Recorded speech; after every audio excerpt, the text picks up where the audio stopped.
கல்லில் வடித்த சிலையே பிரம்மன் படைத்தான் உனையே வண்ணமயில் போல வந்த பாவையே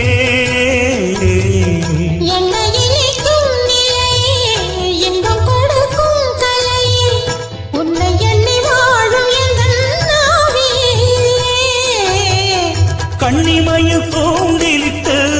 காதல் தனை தூண்டிவிட்டு எண்ணி எண்ணி ஏங்க வைக்கும்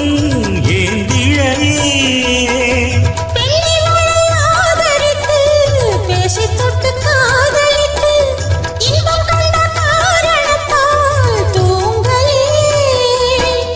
சொல்லி சொல்லி ஆசை வைத்தேன் துடியிடையில் பாசம் வைத்தேன் பூமர பாவை நீயடி இங்கு நான் பாடும் பாமர பாடல் கேளடி.